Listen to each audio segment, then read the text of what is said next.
AR Murugadoss இயக்கத்தில் உருவான மதராசி திரைப்படம் நேற்று செப்டம்பர் 5ஆம் தேதி திரையரங்கிலிருந்து வெளியாகிருக்குது.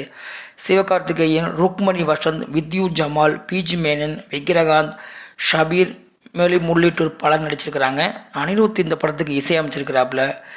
அமரன் படத்தோட பிளாக் பஸ்டர் வெற்றிக்கு அப்புறமா நடிகர் சிவகார்த்திகேயன் ஆக்ஷன் படத்தில் நடிச்சிருக்கிறதுனாலையும் 2020 தர்பார் படத்துக்கு அப்புறமா ஏஆர் முருகதாஸ் தமிழ் சினிமாவிற்கு ரீஎன்ட்ரி கொடுத்திருப்பதனாலையும் இந்த படத்தில் ஆரம்பத்தில் இருந்தே ஒரு பெரிய எதிர்பார்ப்பு இருந்துச்சு. மேலும் அனிருத் சிவகார்த்திகேயனுடைய கூட்டணி மீண்டும் இணைஞ்சிருக்கனால எதிர்பார்ப்பு இன்னொரு காரணமாகவும் இருந்தது. சரி வாங்க இந்த படத்தை ரசிகர்களை பூர்த்தி செஞ்சுச்சா அப்படிங்கிறத பற்றி பார்ப்போம். இந்த படத்தோட கதைப்படி பார்த்தோம்னா, தமிழகத்தில் துப்பாக்கி கலாச்சாரத்தை புகுத்துகிற நோக்கத்தில் 6 கண்டெய்னர்களில் துப்பாக்கிகள் கொண்டு வரப்பட்டு சென்னையில் இருக்கிற ஒரு தொழிற்சாலையில் பதுக்கி வைக்கிறாங்க. இந்த வேலையை வித்யூ ஜமால் மற்றும் அவரோட சேர்ந்து ஷபீரும் இணைந்து செய்கிறாங்க. இந்த துப்பாக்கிகளை அழிக்கிற நேர்மையான போலீஸ் அதிகாரியாக பிஜி மேன் முயல்கிறாரு.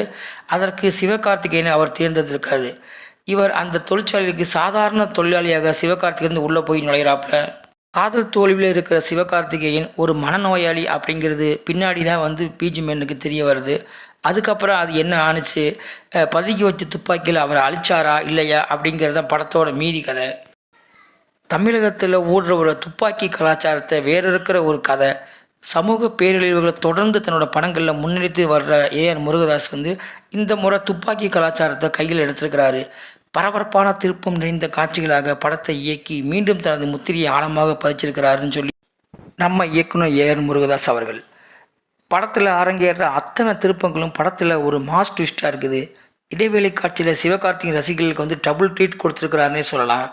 அது மட்டும் இல்லாமல் பார்த்தீங்கன்னா ஒரு அட்டகாசமான ஆக்ஷன் காட்சியோட படம் துவங்குது. வித்யூ ஜமாலும் ஷபீர் கல்லர்களும் தங்களை தடுக்க வர்ற போலீஸ் அதிகாரிகளுடைய சண்டையிடுற காட்சி பார்த்தீங்கன்னா உலகத்தரத்துக்கு இணையாக படமாக்கியிருக்கிறாங்க. ஹாலிவுட் படங்களை மிஞ்சிற வகையில் அந்த ஸ்டண்ட் காட்சிகள் இருக்குதுன்னே சொல்லலாம். இந்த படத்தோட பலம் என்ன அப்படின்னு நம்ம பார்த்தோமா, அதிரடி ஆக்ஷன் காட்சிகளில் சிவகார்த்திகேயன் புகுந்து விளையாடுகிறாரு. சண்டை காட்சிகளையும் டூப் இல்லாமல் நடித்து கலக்கியிருக்கிறாப்புனே சொல்லலாம். அது மட்டும் இல்லாமல் நகைச்சுவைக்கு காட்சிகளுக்கு ஆளே இல்லை அப்படிங்கிற குறையும் சிவகார்த்திகேயனே பூர்த்தி செஞ்சுருக்கிறாரு. அது அப்புறமா பார்த்திங்கன்னா தன்னுடைய அழகாலையும் யதார்த்தமான நடிப்பாலையும் ருக்மணி வசந்த் உள்ளத்தை கொள்ளக்கொள்ள வைக்கிறாங்க. அது மட்டும் இல்லாமல் காதல் காட்சிகளையும் ரசிக்கவும் வைக்கிறாருன்னே சொல்லி நம்ம சொல்லலாம். அந்தளவுக்கு அவங்க நடிச்சிருக்கிறாங்க. அது மட்டும் இல்லாமல் மேலும் இவங்க கூட கதையில் பயணிக்கிற விக்கிரகாந்த், பிஜி மேனன், வித்யூ ஜமால் இவங்க எல்லாருமே தங்களுடைய திறமையான நடிப்பை வெளிப்படுத்தியிருக்கிறாங்கன்னே சொல்லலாம். சுதீப் இளமோகனோட ஒளிப்பதிவு படத்தை தாங்கி பிடிச்சிருக்குது. ஆக்ஷன் காட்சிகளை மாயாஜாலமே செஞ்சுருக்கிறாப்புல. அனிருத்தோட இசை ஆட்டம் போட வைக்குது. பின்னணி இசையும் பிரமாதம்னே சொல்லலாம். படத்தோட இடைவெளி காட்சி ஆடியன்ஸோட கைத்தட்டில் பெறுற அளவுக்கு நன்றாக எழுதப்பட்டிருக்குது. படம் முழுக்க சிவகார்த்திகேயன் ஒன்லைன் கவுண்டர்கள் ரசிக்கும்படியுமாக உள்ளதாக இருக்குன்னு சொல்லலாம். சரி, அப்போ படத்தில் குறைகளே இல்லையா அப்படின்னு சொல்லி கேட்டிங்கன்னா அதுவும் இருக்குது. படத்தில் அடுத்தடுத்து என்ன காட்சிகள் வரப்போகுது அப்படிங்கிறது ரசிகர்கள் முன்கூட்டியே கணிச்சு விடுறது தான் அந்த படத்தோட பெரிய மைனஸ்னே சொல்லலாம். சில இடங்களில் கதையில் தொய்வு தெரிஞ்சாலும் முழுமையாக படம் முடிய போகும்போது அந்த குறைகள்லாம் மறந்து போயிடுது.